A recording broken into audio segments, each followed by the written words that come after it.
बोलिए सदगुरुदेव की जय। मेरे जीवन के प्रेरणा स्रोत मेरे परम आराध्य सदगुरुदेव एवं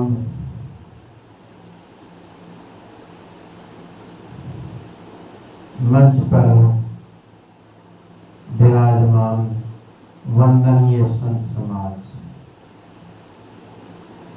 एवं सत्संग सभा स्थल में बैठे हुए मेरे प्रिय बंधुओं, माताओं, बहनों एवं नन्हे मुन्ने प्यारे बच्चों,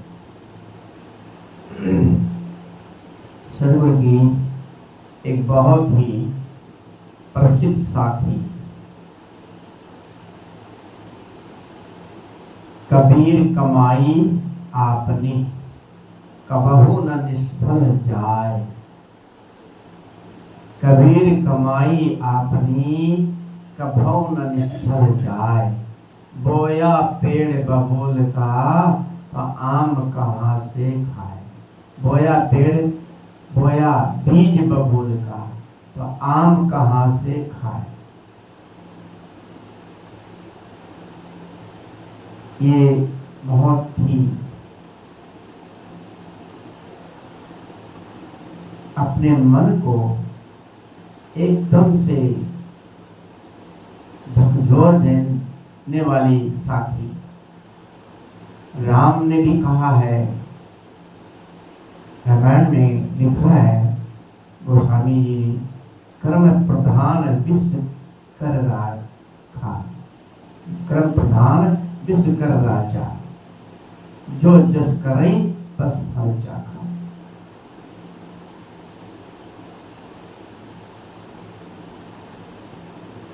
राम लक्ष्मण से कहते हैं कि कौन नहीं सुख दुख का दाता। कहें राम सुनो मुनि भ्राता, कोई सुख दुख का दाता नहीं है। यहाँ साफ बिल्कुल सब कुछ परमात्मा, देवी देवता सब खत्म हो जाता है। कोई भी हमें कर्म फल देने वाला परमात्मा नहीं है। कोई सुख दुख देने वाला नहीं है। जो भी सुख और दुख मिलते हैं हमारे अपने बनाए हुए कर्म हैं। इसलिए सदगुरु ने कहा, कबीर कमाई आपनी कबहू न निष्फल जाए। बोया बीज बबूल का तो आम कहाँ से खाए। पूरा संसार क्रिया की प्रतिक्रिया है। जो जैसे करता है वैसे इसको फल मिलता है। यहाँ पर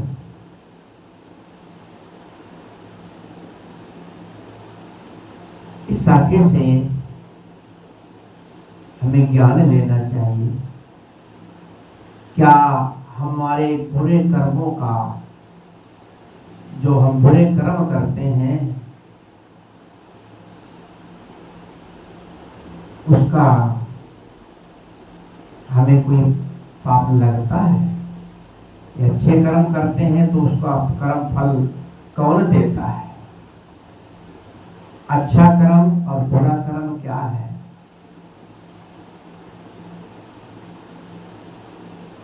क्या हम तीर्थ व्रत में जा करके गंगा में स्नान करके अपनी मुक्ति कर सकते हैं, कल्याण कर सकते हैं?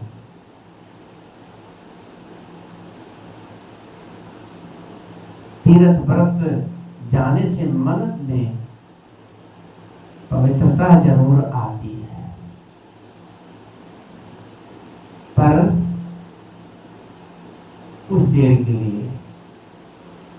और गंगा में नहाते हैं, शरीर को धोते हैं,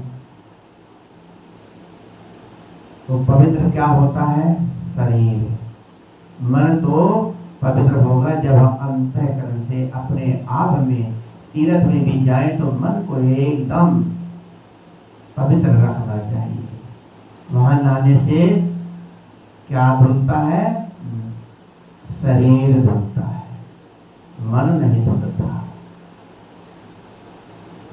इसलिए हम किसी को, अगर किसी के लिए कांटे बोएंगे तो कांटे मिलेंगे, फूल बोएंगे तो फूल मिलेंगे।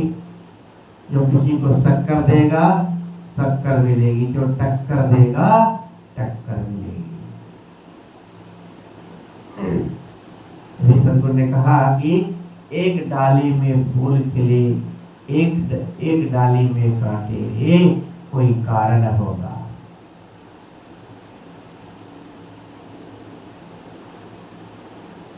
परिवार के अंदर दो भाई होते हैं, एक भाई बहुत अमीर होता है, एक भाई बहुत ही गरीब होता है। अपने अपने कर्म है। बेटियां होती हैं, एक बेटी बहुत अच्छे घर में चली जाती है, एक बेटी बहुत गरीब घर में रहती है, खाने के भी मोहताज हो जाते हैं।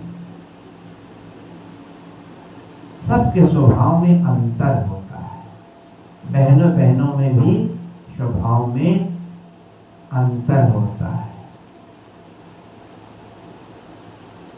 एक के अंदर दया भाव है, एक के अंदर क्रूरता है। ये सब अपने बनाए हुए पिछले कर्मों के संस्कार और जागृत होते हैं। इसलिए मनुष्य जीवन में हमें कर्म की बहुत ही आवश्यकता है। कर्म हमें अच्छे करने चाहिए। जब तक हम अपने कर्म को अच्छा नहीं बनाएंगे तब तक हमारा जीवन पवित्र नहीं होगा। पूरा जीवन, पूरी सृष्टि कर्म से ही तो चल रही है। जैसा इंसान कर्म करता है वैसे इसको फल मिलता है। कबीर साहब कहते हैं कि अपनी कमाई, कबीर कमाई अपनी कभो न निष्फल जाए। अपनी कमाई कभी बेकार नहीं जाती। जैसा करोगे वैसा मिलेगा।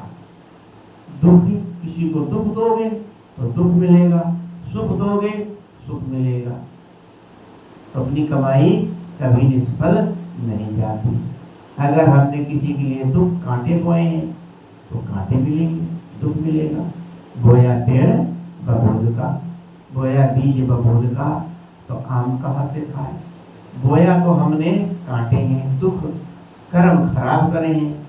दूसरा कोई पड़ोसी या भाई, एक भाई दुखी एक भाई सुखी, उसको देख करके ईर्ष्या करते हैं। इसके पास धन संपत्ति इतनी कहाँ से आ गई, मैं गरीब का गरीब हूँ। पड़ोसी दूसरे बारे में सोचते हैं, ये तो बहुत धन संपत्ति वाले हैं, गाड़ी घोड़ा है, सब कुछ देख करके हम ईर्ष्या करते हैं। जब तो गाड़ियों में ट्रकों के पीछे लिखा रहता है, जलो मत रीस करो। जलो मत रीस करो का मतलब जैसा हमने गाड़ी खरीदी है आप भी गाड़ी खरीद लीजिए, जलना नहीं चाहिए।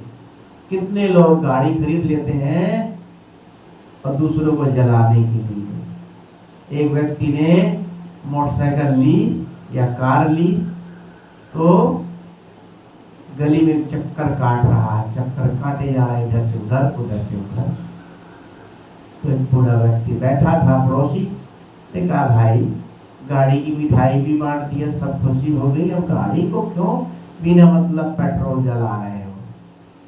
कहे मैं पेट्रोल मेरा जल रहा है लेकिन मैं आपका कलेजा जला रहा हूँ।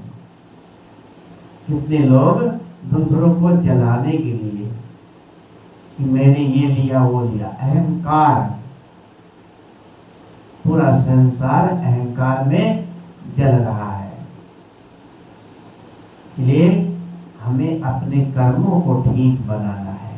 कर्म हम स्वयं जो करेंगे वही मिलेगा। कोई परमात्मा, कोई खुदा, कोई भगवान, कोई देवता किसी को कोई कुछ भी देने वाला एक तिनका भी नहीं है, कुछ भी नहीं दे सकता।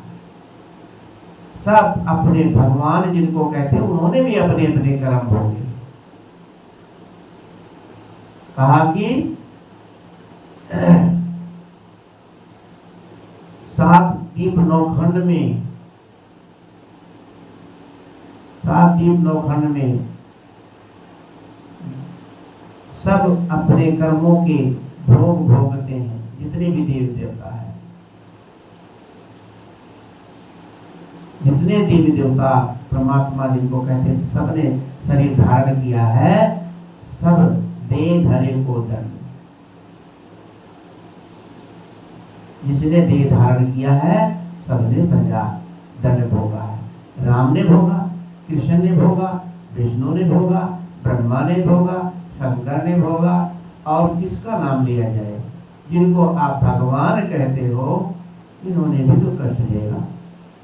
जिनको शंकर जी कहते हो, पार्वती की लाश को लिए महीनों फिरते रहे, इतना मोह था।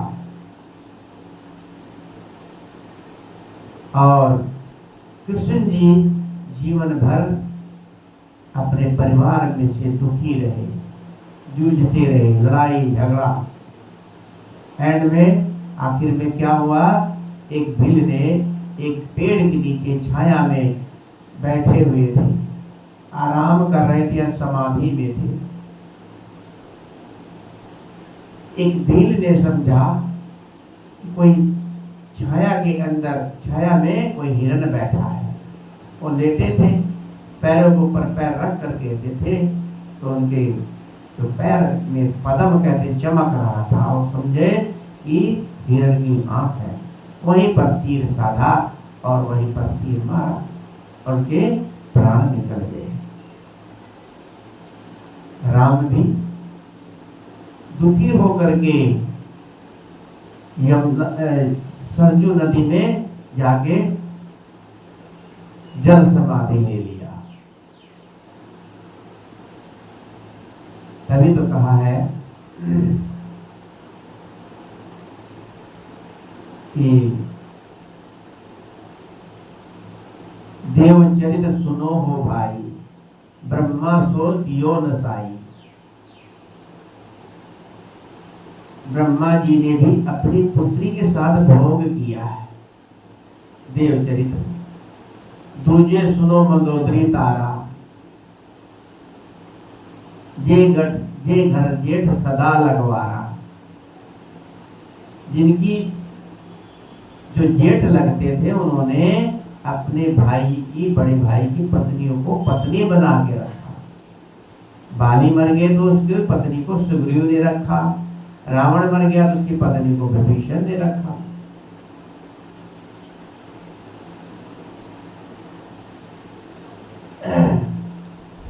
स्वर्ग देव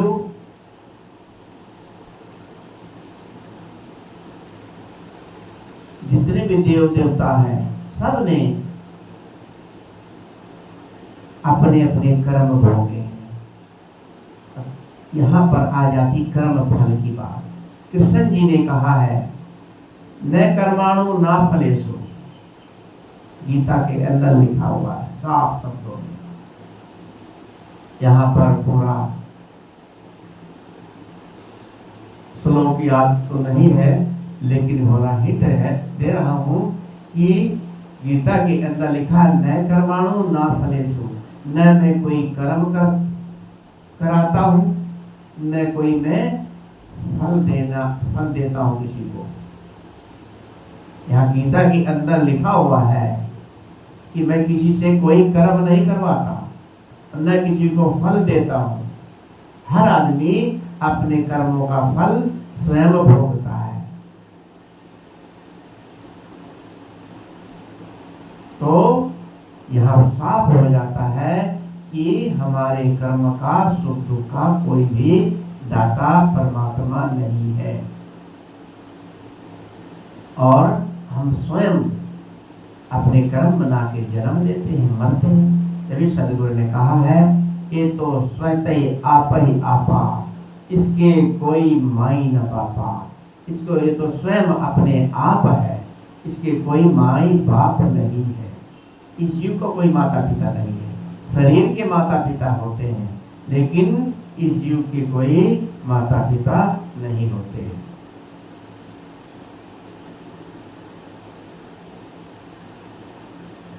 तो हमें यहाँ ये सीख लेना चाहिए कि जीव को अपने कर्मों का फल अपने आप से मिलता है। जैसा करोगे वैसा ही भरोगे, इसमें कोई शक नहीं है। यहाँ ये नहीं कहा जा रहा है कि आप मंदिर न जाओ, मंदिर गुरुद्वारा कहीं पूजा पाठ तीर्थ व्रत न जाओ, ऐसा नहीं। जाओ, लेकिन वहां पर अपने मन को सही रखो। मंदिर में जाकर के पूजा करने के बाद आपका मन कैसा रहना चाहिए। दुकान पर जाएं तो किसी ग्राहक के साथ कैसा व्यवहार करना है, देवी देवता जैसा अच्छा। और घर में, मंदिर से आए, घर में आए, बच्चे को थप्पड़ मार दिया, कहाँ घूम रहे हो, क्या कर रहे हो, गुस्सा क्रोध आके बच्चे पे निकाल दिया, आके पति पत्नी में झगड़ा कर लिया, कलेश कर लिया, पड़ोसी से व्यवहार अच्छा नहीं। तो ये सब मंदिर जाने से मन पवित्र कैसे हो जाएगा। मन पवित्र करने का वो मंदिर साधन है। मंदिर में जाना एक हमारे मन की पवित्रता, लेकिन इससे कल्याण मुक्ति तो हो नहीं सकती, लेकिन ये पहली सीढ़ी है।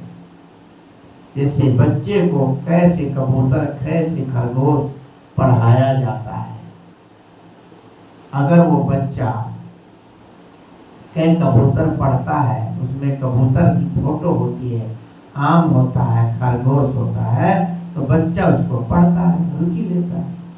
लेकिन अगली क्लास में जा करके वो बच्चा फिर उस कै कबूतर को नहीं पढ़ता, असली कबूतर को जान जाता है, अक्षर का ज्ञान हो जाता है। अगर जीवन भर कै कबूतर ऐसे आम पढ़ता रहे तो आगे क्लास में बढ़ेगा। जीवन भर उसी में पढ़ता रहे, उसे क्या कहेंगे, हद दर्जे की मूर्खता। ऐसे ही जीवन भर हम मंदिर जाते रहें, घंटा घड़ियाल बजाते रहें, मत्था टेकते रहें और अपने मन में परिवर्तन बिल्कुल भी ना आए, दूसरे से व्यवहार कैसा करें और असली परमात्मा अपनी आत्मा को न जाने, तो मंदिर जाना, घंटा घड़ियाल बजाना सब निष्फल है। जीवन भर उसी कक्षा एक के बच्चे की तरह गोल गोल उसी में घूमते रहते हैं लोग। बस मंदिर जाना है, पूजा करके आ गए, हो गई भक्ति, या थोड़ी देर आंख बंद करके बैठ गए, हो गई भक्ति। पूरे जीवन अपने आप को इसी में समर्पित करना होता है, तभी मुक्ति कल्याण होता है। जीवन भर हम क्या करते हैं, अपने समय, अपने लिए समय कितना निकालते हैं। हमें 24 घंटा प्राकृतिक ने दिए हैं, 24 घंटे में हम अपने लिए कितना समय निकालते हैं। कहा है, एक घड़ी आधी घड़ी, आधी में फरियाद, तुलसी संगत साध की, हरे कोट अपराध। तो अगर मिनट 2 मिनट भी आदत बना ले, आंख बंद करके अपने आसन पर बैठ जाए, फिर उठे, पहली प्रक्रिया अपनी शुरू में ही सबसे पहले अपने इष्ट को याद करके, ध्यान करके, अपने जीवन के बारे में अच्छा सोचें और सबके बारे में अच्छा सोचें कि परमात्मा सबका भला कर, मेरा भला कर, सबका भला कर। और अपने इष्ट को ध्यान में रख करके 10 मिनट के बाद आसन छोड़ना चाहिए और सोने से पहले और उठने के बाद ध्यानस्थ होने की आदत बनानी चाहिए। तब हमारा मन धीरे धीरे मजबूत होता है। जीवन भर कमा रहे, खा रहे, जीवन इसी में बिता रहे। कमाना खाना तो एक व्यवहारिक है, इसके बिना काम नहीं चलता। लेकिन जीवन भर यही काम करते रहें तो जीवन मनुष्य जीवन लेने का क्या मतलब हुआ। तो हमें अपने मुक्ति का काम करना है। इसका कोई भी दाता परमात्मा हमें मुक्त करने के लिए कोई नहीं आएगा कि हमारी मुक्ति करा देगा। मुक्त तो हम स्वयं अपने आप में होना है। अपने आप को मुक्त करने के लिए अपने मन को ठीक रखना है। इसलिए सदगुरु ने कहा है, पूरा साहिब से ये सब विधि पूरा होए, ओछे से नेह लगाए के मूलो आवे खोए। पूरा साहिब, पूरा सदगुरु को, पूरा सदगुरु कौन होता है? जो मुक्ति कल्याण का काम कर मार्ग बताए। सोई सदगुरु मोहि भावे, जो जात को कुमारक लावे। सदगुरु विशाल साहब ने कहा, वही सदगुरु मेरे को भाता है जो कुमारक जात को कुमारक से लगाता है, कुमारक से हटा के मारक से लगाता है, कुमारक से मारक से लगाता है। वही सदगुरु मोहि भावे, जो कुमारक से मारक लगावे।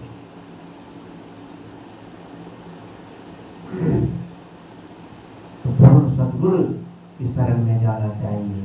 यदि सदगुरु ने कहा कि करनी करे सो गुरु हमारा, कथनी कहे सो नाती। नहीं, करनी करे सो पुत्र हमारा, कथनी करे सो नाती, और रहनी रहे सो गुरु हमारा, हम रहनी के साथी। जो करनी करता है, कर्म कर रहे हैं, भजन कर रहे हैं, सत्संग कर रहे हैं, वो पुत्र के समान है, अपना है, अपना है, अपना मानते हैं सदगुरु। जो भजन भक्ति में लगता है, सुबह सत्संग सुनता है, ध्यान करता है, वो मेरे अपना है, मेरा बेटा है, पुत्र के समान है। और जो कथनी करता है, सिर्फ करता नहीं है, कहता है। कथनी करता है वो भी ठीक है कि सुना रहा है, प्रवचन कर रहे हैं, लेकिन इसके बाद उसमें चलता नहीं है, तो कुछ तो है, कुछ तो कर रहा है।